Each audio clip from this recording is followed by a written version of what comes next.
Assalamualaikum warahmatullahi wabarakatuh. Alhamdulillah kita masih diberikan kesehatan sehingga masih bisa melanjutkan pembelajaran pada pekan yang kemarin. Shalawat kepada Nabi Muhammad SAW. Allahumma sholli ala Muhammad wa ala ali Muhammad. Apa kabar Anda semuanya? Semoga masih tetap ceria.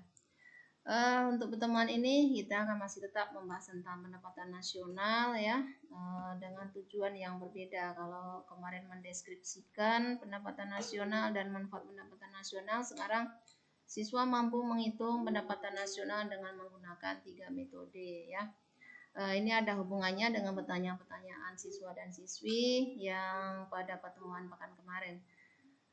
3 metode ini yang pertama adalah metode produksi. Di sini pada metode produksi ini pendapatan nasional dapat dihitung dengan menjumlahkan seluruh nilai tambah dari setiap produksi barang dan jasa ya. Seluruh ya, kata-katanya seluruh dari nilai tambah dari setiap produksi barang dan jasa. Rumusnya adalah GNP sama dengan P1 kali Q1 ditambah P2 kali Q2 tambah titik-titik tambah PN kali QN. Nah, yang PN kali QN ini adalah berapa banyak faktor produksi yang kita pakai. Makanya di sini tidak tentu. Kalau misalnya 5 faktor produksi, berarti N ini akan berganti dengan angka 5 dan N di Q ini juga akan berganti dengan angka 5. Berarti ada P2, ada P3, P4, dan P5. Keterangannya, GNP ini adalah Gross National Product, yang artinya adalah pendapatan nasional, dan P ini adalah price atau harga, dan yang Q ini adalah quantity ataupun kuantitas. Nah, ini adalah rumus menghitung pendapatan nasional dengan menggunakan metode produksi. Kita akan masuk kepada soal ya. Nah, di sini ada soal. Nah, ini dia yang dikatakan dengan faktor-faktor produksi tadi. Ini contoh sebelum jadi baju itu kan dari kapas dulu ya. Di sini ada 1, 2, 3, 4. Ada 4 faktor produksi. Yang pertama adalah kapas. Kapas ini kan masih asli, masih barang mentah ya. Nah, ini harganya kita hargai misalnya 5.000 dan belum ada nilai tambahnya, berarti masih tetap 5.000. Terus kita olah dia menjadi benang ya. Benang kita jual harganya 10.000. Nah, nilai tambah dari 5 ke 10 ini adalah 5.000. Selanjutnya diolah dari benang ini menjadi kain, barang setengah jadi ya. Nah, kita jual menjadi 20.000. Di sini selisihnya ada 10.000, dia nilai tambahnya ya. Baik, dan yang terakhir kain itu kita olah kembali menjadi baju, menjadi barang jadi. Kita jual menjadi 35.000. Nah, selisih dari 20 ke 35 ini adalah 15. Nah, yang dimaksud dengan menjumlahkan seluruh nilai tambah itu ini ya, dari yang 5.000, 10 ke 15 ini semuanya kita jumlahkan menjadi 35.000. Nah, jadi pendapatan nasional dengan pendekatan produksi itu adalah menjumlahkan seluruh nilai tambah ini. Maka pendapatan nasional menjadi Rp35.000. Gimana siswa? Bisa dipahami kan? Ini masih dalam kategori gampang ya. Masuk selanjutnya adalah dengan pendekatan pendapatan. Pendekatan pendapatan adalah menghitung pendapatan nasional dengan cara menjumlahkan pendapatan yang diterima oleh pemilik faktor produksi dalam 1 tahun. Pemilik faktor produksi ini adalah bisa individu, swasta, ataupun perusahaan ya. Rumusnya GNP sama dengan R plus W plus I plus P ya. GNP ini masih tetap sama, yaitu Gross National Product.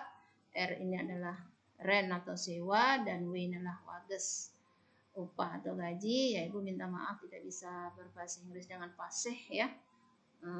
Kalau ada salahnya Ibu minta maaf ya. Ada I ini adalah interest, itu bunga modal, dan yang P adalah profit atau laba. Ini dia rumusnya dengan pendekatan pendapatan. Untuk lebih jelasnya kita akan masuk kepada soal. Nah, ini dia soalnya ya. Diketahui pendapatan gaji 5 juta bunga modal 480 sampai ke keuntungan perusahaan 750.000. Yang perlu siswa ingat di sini adalah yang dihitung tuh yang masuk ke dalam rumus saja ya, yang R, W, I plus P. Di sini ada 5 juta ya, ini 5 juta gaji. Yang 5 juta di sini adalah sewa ya. Kalau kita menyewakan itu kan dapat uang ya. Nah, terus di sini ada 480, ini adalah bunga modal, interest, dan yang 750 ini adalah profit atau keuntungan. Ini kita jumlahkan semuanya. Akhirnya dapatlah besarnya pendapatan nasional yaitu 11.230.000. Nah, selanjutnya untuk pendekatan yang ketiga, ini adalah pendekatan pengeluaran. Ini agak sedikit berbeda dari yang kedua pendekatan tadi ya.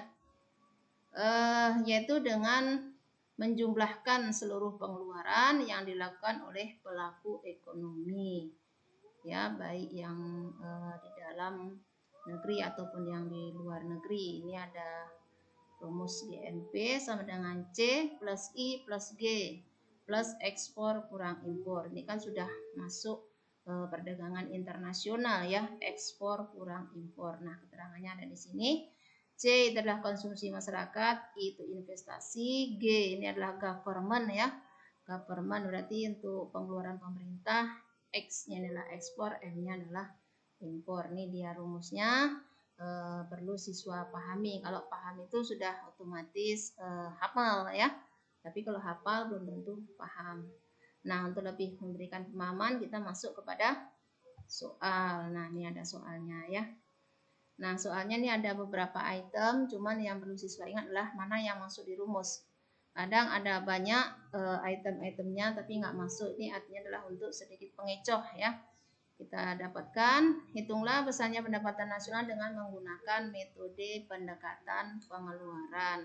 Di sini ada C, tadi adalah konsumsi, investasi, yang gini adalah pengeluaran pemerintah, ekspor dikurang impor. Baik, kita akan mendapatkan besarnya pendapatan nasional adalah 37 juta rupiah. Nah, gimana para siswa semuanya? Insya Allah sudah bisa dipahami ya. Nah, ketiga metode inilah yang digunakan oleh negara Indonesia untuk menghitung besarnya pendapatan nasional.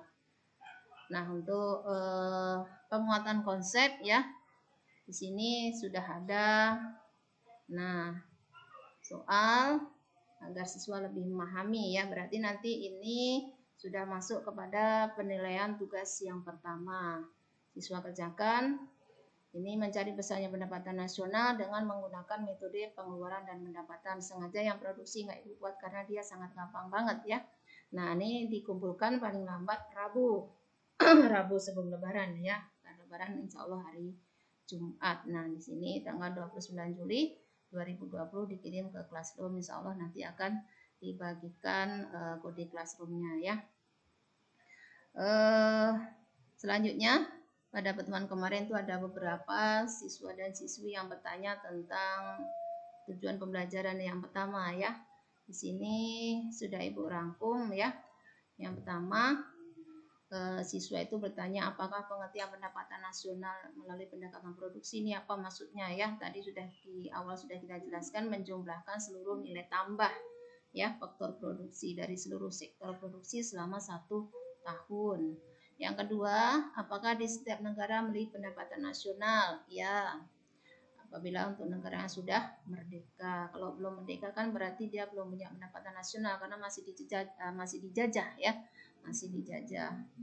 Terus selanjutnya, apakah hanya Indonesia yang mempunyai pendapatan nasional? Tidak ya.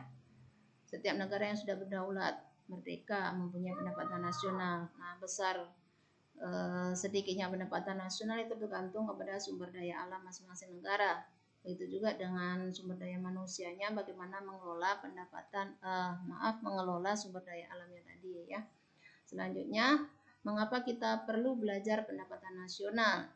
Agar kita mengetahui berapa besar pendapatan nasional di setiap negara, terutama di negara yang kita cintai ini ya. Jadi jangan hanya kita melihat negara kita ini sedang berkembang, tapi kita belum paham di mana letak perkembangannya itu. Kadang di satu sektor sudah berkembang, tapi di sektor yang lain ada yang belum berkembang.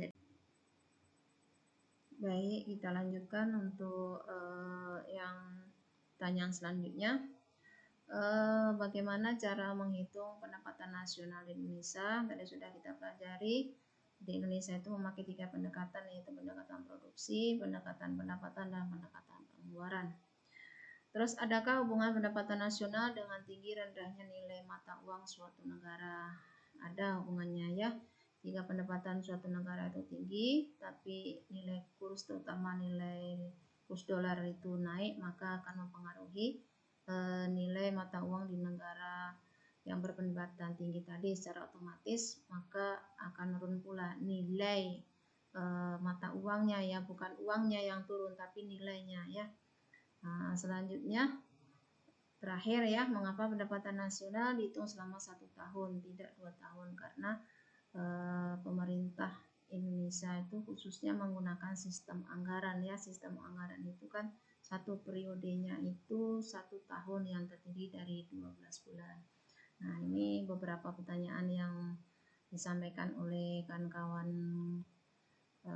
kita semuanya ya pada pekan kemarin. Jadi insya Allah sudah terjawab ya. Jika nanti pada pertemuan ini ada pertanyaan juga dengan materi pendekatan 3 metode, silahkan siswa kirimkan langsung saja melalui Classroom ya. Insya Allah akan Ibu bantu untuk menjawabnya. Cukup di sini pertemuan kita. Ada salah kata, salah kalimat yang keluar dari lisan Ibu, Ibu minta maaf. Insya Allah pekan depan kita akan bertemu kembali. Jika masih ada umur panjang, nasrul minallah wa fathul qarib. Assalamualaikum warahmatullahi wabarakatuh.